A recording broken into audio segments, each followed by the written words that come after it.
Hello student, कैसे हैं आप लोग। स्वागत है सबका हमारे यूट्यूब चैनल पर और मैं हूं अर्षित त्रिपाठी और फिर मैं आपके सामने फिजिक्स का एक नया टॉपिक लेकर आया। आज हमारा चैप्टर है electrical conduction part 4। Electrical conduction part 3 में हमने क्या क्या पढ़ा इसके बारे में पहले समझते हैं। इलेक्ट्रिकल कंडक्शन पार्ट 3 यानी वैद्युत चलन तीसरे भाग में हमने धारा, इलेक्ट्रिक करंट और अनुगमन वेग मतलब ड्रिफ्ट वेलोसिटी में रिलेशन पढ़ा। फिर हमने करंट डेंसिटी और ओम्स लॉ इन सब के बारे में पढ़ा पिछले पार्ट्स में। तो आज के पार्ट्स में क्या पढ़ना है, तो करंट डेंसिटी के बाद और ओम्स लॉ के बाद आज हम लोग पढ़ने वाले हैं इस टॉपिक में कॉम्बिनेशन ऑफ रेसिस्टेंस, यानी रेसिस्टेंस को कंबाइन कैसे करते हैं, यानी उसका संयोजन कैसे होता है। तो इलेक्ट्रिकल कंडक्शन पार्ट 4 में आज का टॉपिक है कॉम्बिनेशन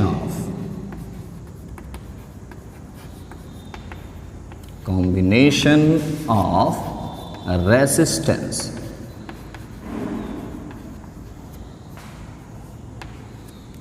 अर्थात प्रतिरोधों का संयोजन, प्रतिरोधों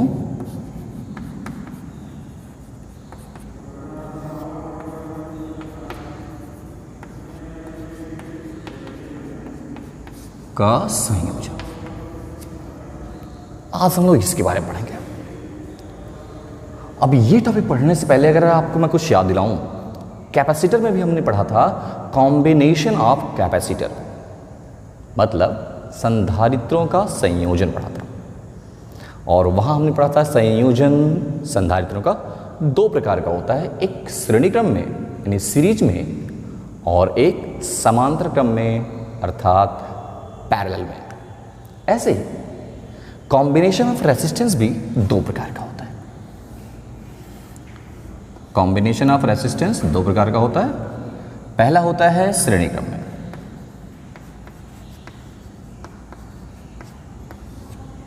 और दूसरा होता है समांतर क्रम में। श्रेणी क्रम को बोलते हैं हम लोग इन सीरीज और इसको इन पैरेलल। तो बिल्कुल हम लोग जैसे हमने कॉम्बिनेशन ऑफ कैपेसिटर पढ़ा, ऐसे हम लोग कॉम्बिनेशन ऑफ रेसिस्टेंस पढ़ेंगे आज श्रेणी क्रम और समांतर क्रम में। तो पहला टॉपिक हमारा रहेगा श्रेणी क्रम में संयोजन, यानी combination of series, combination in series.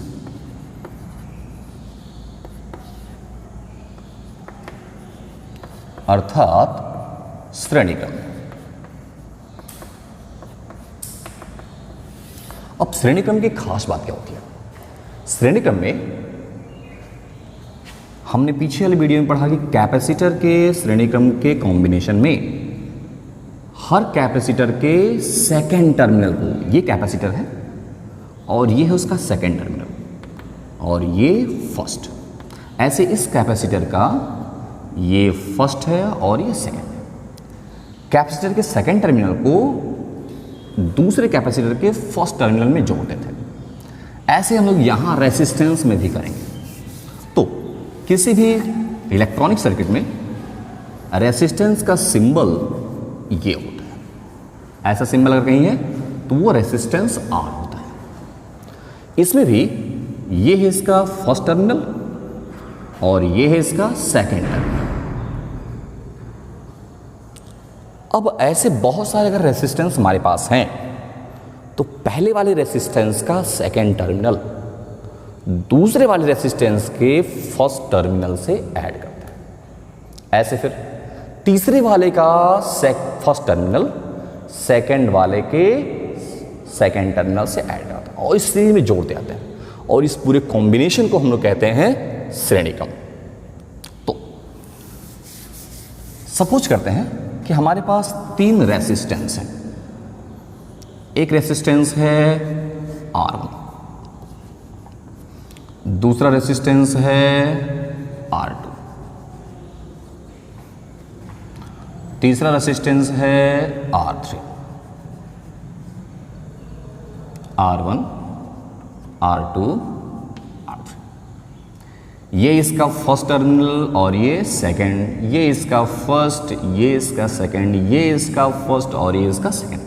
तो जोड़ते कैसे हैं? तो भैया मैंने आपको समझाया, फर्स्ट वाले का सेकंड इसके फर्स्ट से, इसका सेकंड इसके फर्स्ट से ऐड कर देते हैं और ये जो कॉम्बिनेशन मिला इसी को हम लोग कहते हैं श्रेणी क्रम यानी सीरीज में। अब इस कॉम्बिनेशन में ये हो गया फर्स्ट टर्मिनल और ये हो गया सेकंड टर्मिनल।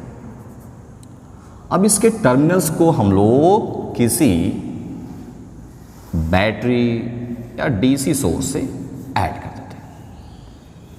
ये बैटरी है डीसी सोर्स और इसको हमने इससे ऐड कर दिया।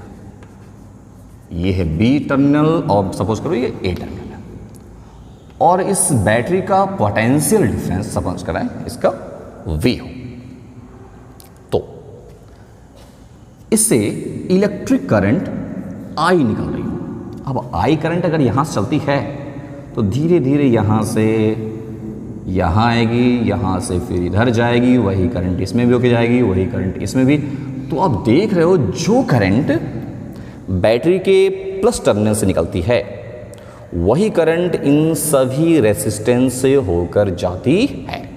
तो एक बात तो क्लियर हो गया कि अगर आप रेसिस्टेंस को सीरीज में जोड़ते हो तो सभी रेसिस्टेंस में इलेक्ट्रिक करंट जो होगा वो सेम होगा। उस जो फ्लो होने वाला यानी प्रवाहित होने वाली जो धारा होगी वो समान होगी और वो बैटरी की धारा के इक्वल होगी। तो ये सीरीज में है तो सब में करंट फ्लो समान होगा। तो अगर मैं यहां से I करंट निकल रहा है फिगर से तो यहां भी I होगा, यहां भी I होगा और इसमें भी I करंट होगा और फिर ये वापस ले और इस A से V तक का टोटल टर्मिनल पोटेंशियल है, पोटेंशियल डिफरेंस जो है वो V है। लेकिन इस रेसिस्टेंस का ये रेसिस्टेंस R1 है और इसकी करंट I है। तो यहां से यहां जो आपने पहला रेसिस्टेंस जोड़ा है इसका पोटेंशियल कुछ अलग होगा। तो मैंने इसका पोटेंशियल V1 ले लिया, ऐसे ही इसका पोटेंशियल V2 होगा, कुछ अलग होगा तो मैंने इसको V2 मान लिया और इसका पोटेंशियल कुछ अलग होगा कि ये रेसिस्टेंस अलग है। चूंकि सब में करंट फ्लो सेम है, हम लोग पढ़ के हैं पीछे Ohm's law V equal I into R। तो सब में करंट सेम है लेकिन सबका रेसिस्टेंस अलग अलग है अतः सबका पोटेंशियल डिफरेंस भी अलग अलग होगा। तो ये हो गया V3। तो ये है combination of resistance in series यानी श्रेणी क्रम में प्रतिरोधों का संयोजन। अब इस पूरे डायग्राम को समझने के बाद आपको क्या लग रहा है कि श्रेणी क्रम में यानी सीरीज में कैसे जोड़ते हैं? रेसिस्टेंस का सेकंड दूसरे के फर्स्ट टर्मिनल से, फिर उसका सेकंड अगले वाले के फर्स्ट टर्मिनल से, ऐसे ऐड करते रहते हैं। और इसको अगर हम किसी डीसी सोर्स यानी बैटरी से ऐड कर दें तो सभी में जो इलेक्ट्रिक करंट है फ्लो हो रही है वो सेम होगा, लेकिन सभी रेसिस्टेंस जो अलग अलग हैं उनके टर्मिनल का पोटेंशियल डिफरेंस क्या होगा? अलग अलग। और अगर टोटल पोटेंशियल डिफरेंस B हो तो ये V इक्वल होगा V1 प्लस V2 और प्लस V3। तो आप लिख सकते हो सीरीज में टोटल वोल्टेज या total potential difference V equal होता है V1 प्लस V2 और प्लस V3 और ये इक्वेशन फर्स्ट हो गया। अब ये रेसिस्टेंस है, ये रेसिस्टेंस है, ये रेसिस्टेंस है, रेसिस्टेंस आप ऐड करोगे तो कोई ना कोई रिजल्टेंट रेसिस्टेंस आएगा। तो अगर मैं कहूं इफ रिजल्टेंट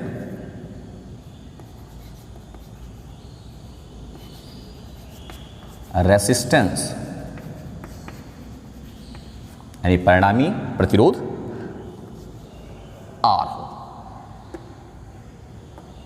तो इन सभी रेसिस्टेंस का कॉम्बिनेशन जो आने वाला वो R है, टोटल करंट I है, टोटल पोटेंशियल डिफरेंस V है। तो हम लोग कह सकते हैं V equal I into R होता है। ऐसे सिमिलरली अगर हम यहां चले तो इस रेसिस्टेंस का पोटेंशियल डिफरेंस B1 है, तो B1 इक्वल इसकी करंट I है और इसका रेसिस्टेंस R1 है। ऐसे हम इसकी बात करें तो V2 इक्वल हो जाएगा I इंटू R2। ऐसे हम इसकी बात करें V3 इक्वल हो जाएगा I इंटू R3। और हमने सब की वैल्यू निकाली, और अगर मैं ये सारी वैल्यू इस इक्वेशन फर्स्ट में पुट कर दूं तो ये हो जाएगा I into R equal I into R1, I into R2, I into R3, और I से सब कैंसिल हो जाएगा, तो R इक्वल हो गया R1 plus R2 plus R3, और ये है combination of resistance in series, यानी प्रतिरोधों का संयोजन श्रेणी क्रम में। अब इस फॉर्मूले को देखो क्या लग रहा है, इससे ये क्लियर हो जा रहा है कि अगर आप बहुत सारे रेसिस्टेंस को सीरीज में जोड़ते हो तो जो उनका रिजल्टेंट है वो उनके डायरेक्टली सम के इक्वल होता है, मतलब उनके डायरेक्टली जोड़ के बराबर होता है। और ऐसे कंडीशन में रेसिस्टेंस घटेगा नहीं, बढ़ेगा। अब आते हैं तो पूरा हमने सीरीज में क्या क्या सीखा। सीरीज में क्या होता है, सीरीज में रेसिस्टेंस को एक लीनियर क्रम में इस एक के सेकेंड टर्मिनल को एक के फर्स्ट टर्मिनल से ऐड करते रहते हैं। इस कॉम्बिनेशन में सभी में एक इलेक्ट्रिक करंट जो होता है, फ्लो होता है, वो सेम होता है, बट सबका पोटेंशियल डिफरेंस अलग अलग होता है, और सबके पोटेंशियल डिफरेंस का ऐड यानी सम टोटल पोटेंशियल डिफरेंस के इक्वल होता है।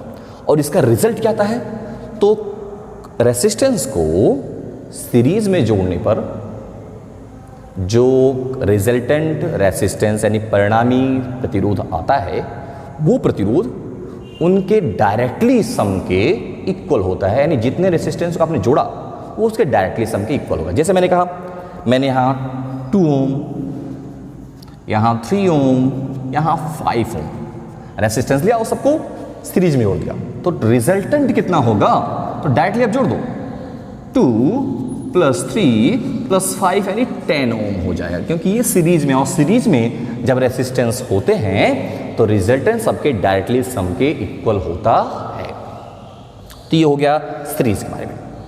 अब हम पढ़ेंगे पैरेलल में यानी समांतर क्रम में कॉम्बिनेशन कैसा होता है। फिर दोनों की हम लोग तुलना करेंगे, दोनों कॉम्बिनेशन की तुलना करेंगे, श्रेणी क्रम बेटर है या समांतर क्रम बेटर है, कौन ज़्यादा अच्छा है कौन नहीं अच्छा है, सब तो देखते हैं। तो अगला हमारा कॉम्बिनेशन होगा इन पैरेलल यानी समांतर क्रम में, समांतर क्रम में।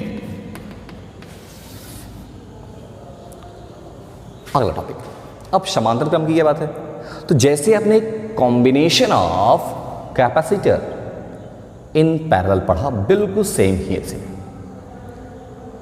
पैरेलल में क्या होता है, सबके फर्स्ट टर्मिनल को एक पॉइंट पर और सबके सेकेंड टर्मिनल को किसी दूसरे पॉइंट पर जोड़ देते हैं।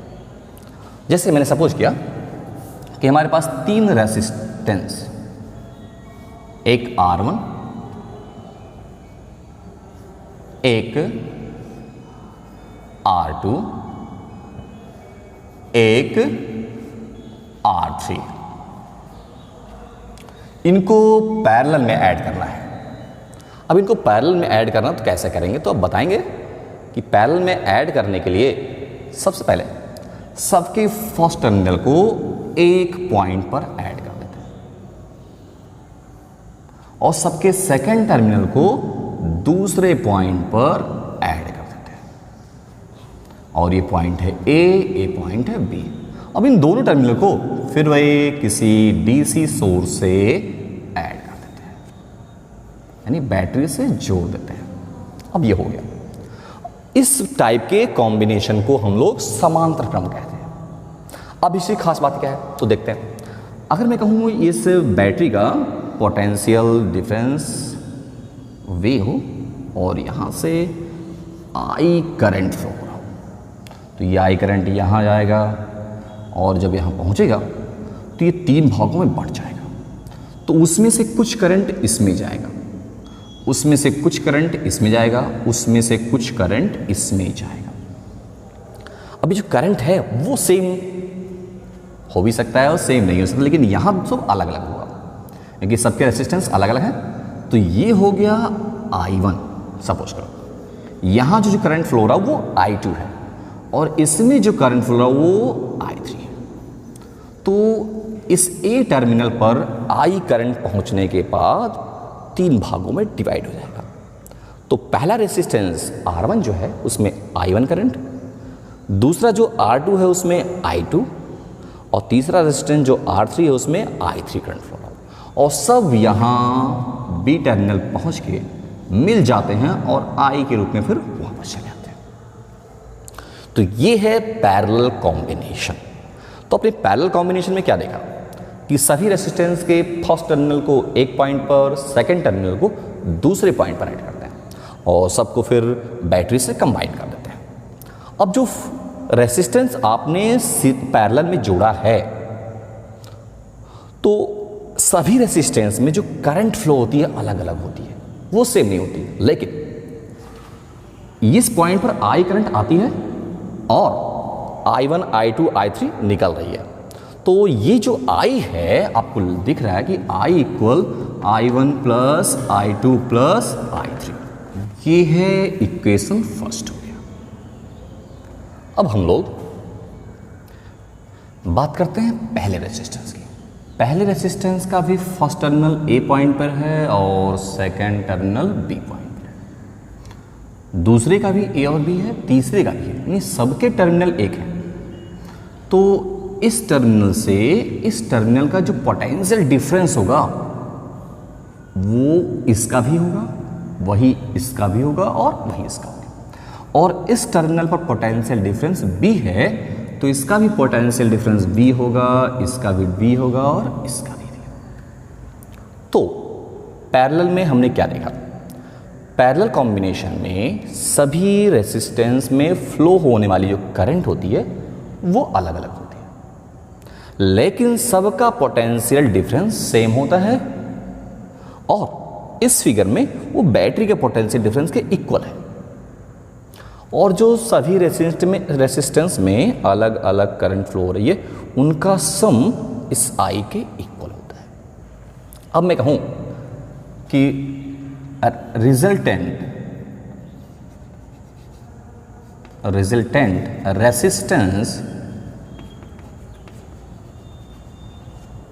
रेसिस्टेंस R,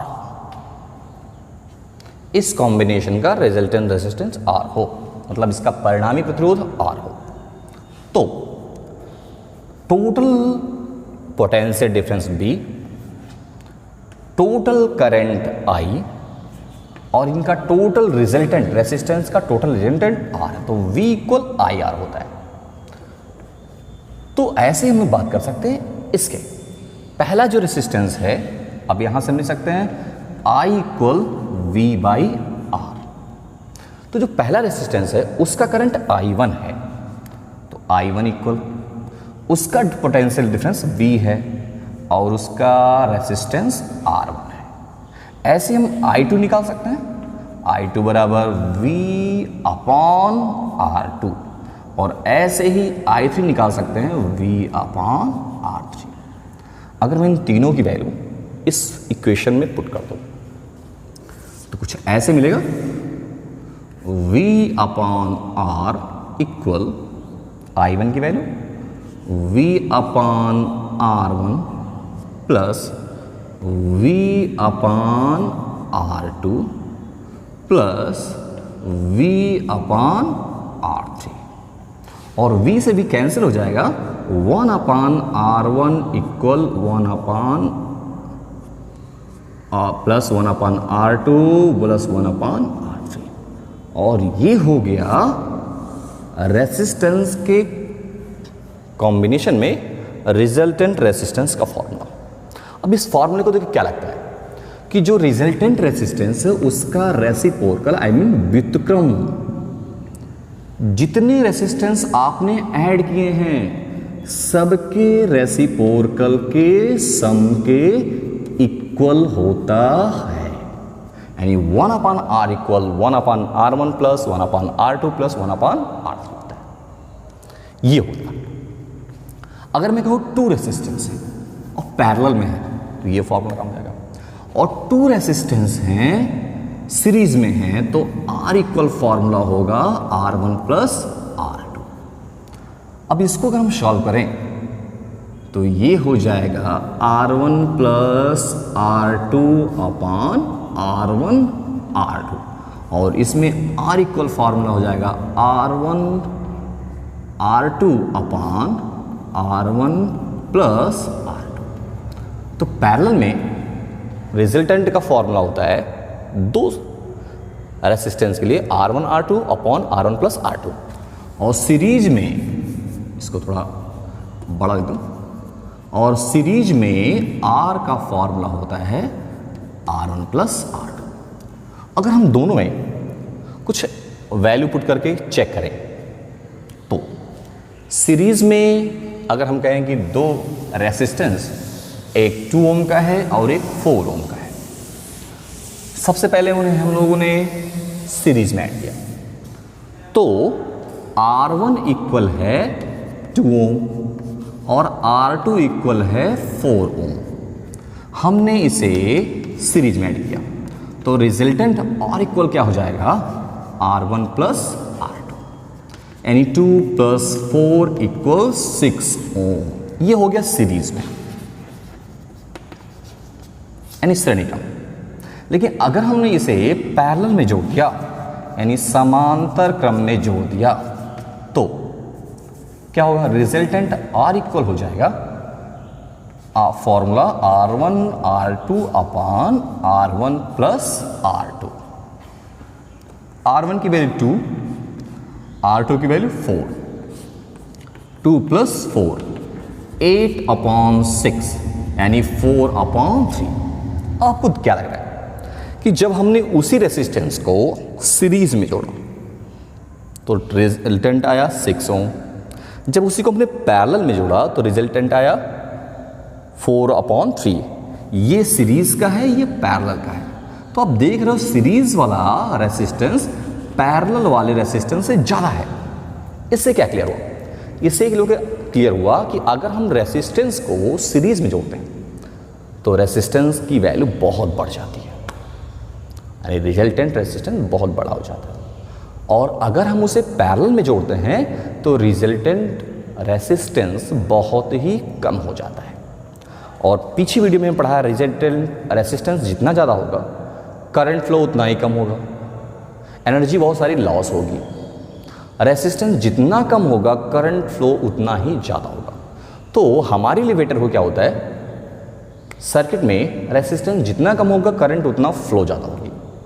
इसीलिए अगर हमको ज़्यादा मात्रा में करंट फ्लो कराना है तो आपके जो सर्किट हैं वो सब के सब सीरीज में नहीं पैरेलल में होते हैं। इसलिए जो घरों में वायरिंग होती है वो कभी सीरीज में नहीं होती है बल्कि पैरेलल में होती है। तो कोई पूछे क्यों पैरेलल में होती है, क्योंकि पैरेलल कॉम्बिनेशन में रिजल्टेंट रेसिस्टेंस की वैल्यू बहुत कम हो जाती है और कम होने से करंट फ्लो ज़्यादा होता है। अगर हम उसे सीरीज में जोड़ दें तो रिजल्टेंट रेसिस्टेंस बहुत बढ़ जाएगा और करंट फ्लो बहुत ही कम हो जाएगा। तो ये है combination of resistance, two type, series और पैरेलल। हमने सबके बारे में पढ़ लिया, सबके फॉर्मूले पढ़ लिए, और सब में से बेटर कौन है, किस में रेसिस्टेंस बढ़ेगा और किस में रेसिस्टेंस घटेगा, ये सब लगा सकते हैं। अब हम लोग इस पर बहुत सारे न्यूमेरिकल लगा सकते हैं, बहुत सारे न्यूमेरिकल प्रॉब्लम को सॉल्व कर सकते हैं। जैसे मैं आपको कुछ एग्जाम्पल दिखा रहा हूँ।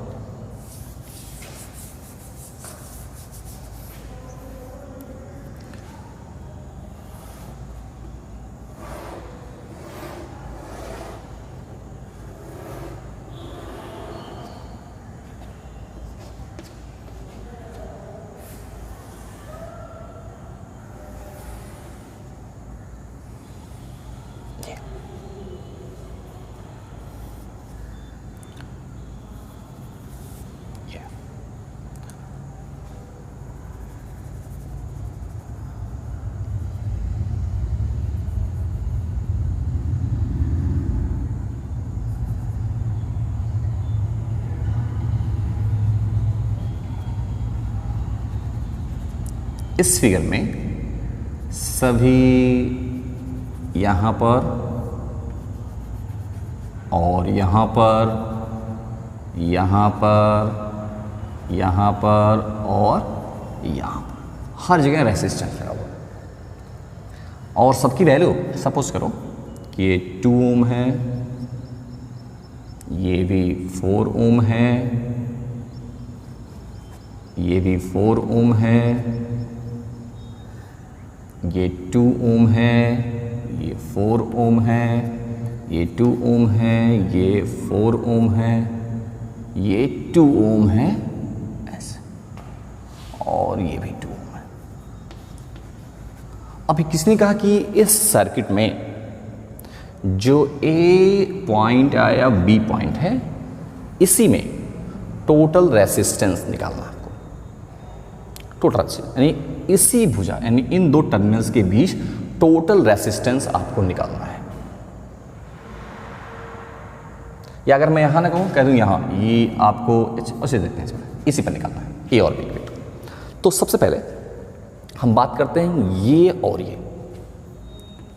ये जो 2 ओम है और ये जो 2 ओम है, ये देख लो आप कि ये पूरे सीरीज में है, एक ही लाइन में। अगर मान लो आपको नहीं पता चल रहा है कैसे सीरीज में, तो आप इस पॉइंट से सोचो कि आप यहाँ से करंट आई को फ्लो करा रहे हो। अगर ये करंट आई इसमें से जाएगा तो ये इसमें से भी जाएगा और इसमें से भी जाएगा। आई मीन दोनों में करंट फ्लो सेम होगा। इसका मतलब ये 2 ओम और ये 2 ओम सीरीज में, तो इनका रिजल्टेंट अगर मैं कहूं R1 है तो 2 ओम प्लस 2 ओम इक्वल 4 ओम। अब ये दोनों मिलके 4 ओम हो गए। अब आप सोचो, इसको इमेजिन करो कि दोनों खत्म हो गए। अब यहां जो रेसिस्टेंस है वो 4 ओम का है और इसका नाम है R1। अब ये 4 ओम और ये 4 ओम पैरेलल है। तो अगर मैं कहूं इनका और इनका रिजल्टेंट R2 हो तो फॉर्मूला होता है R1 इंटू, तो 4 इंटू 4 यानी 4 इंटू 4 अपॉन 4 प्लस 4, ये हो गया 16 अपॉन 8 इक्वल 2 ओम। अब ये दोनों मिलके 2 ओम हो गए। इसका मतलब ये इसमें ऐड हो गया। अब इसकी वैल्यू 4 नहीं रह गई और ये भी 4 नहीं, अब ये हो गया 2 ओम। अब फिर देखो ये और ये, इसकी बात करें, अगर हम यहां से कोई करंट फ्लो करें तो जो करंट इससे होकर जाएगा वो इससे होकर भी जाएगा।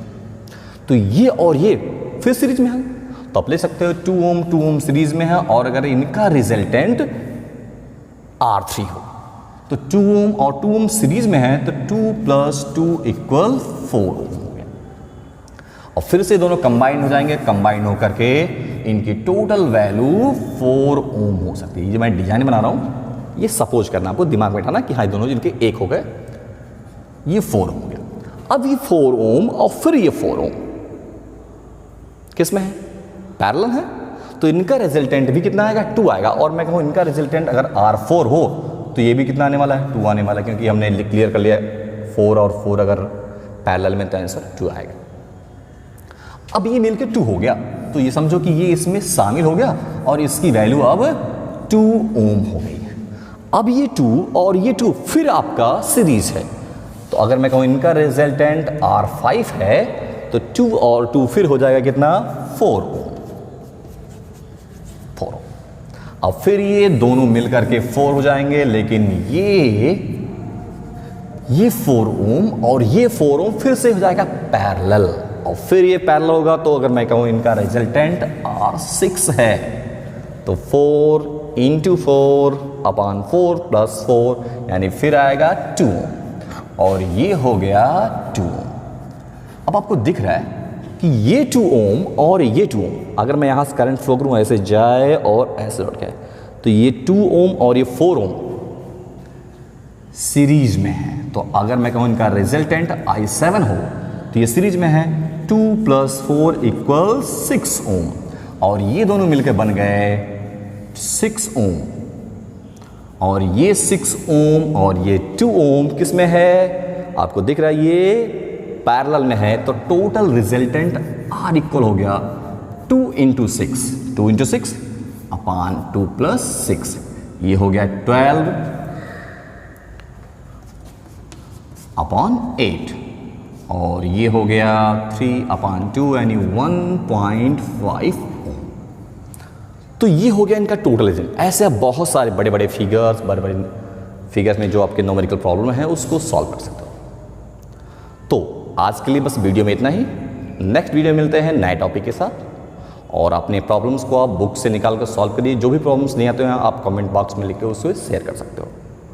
मैं पूरी कोशिश करूंगा कि उसका आंसर आपको देने का। तो वीडियो देखने के लिए थैंक यू।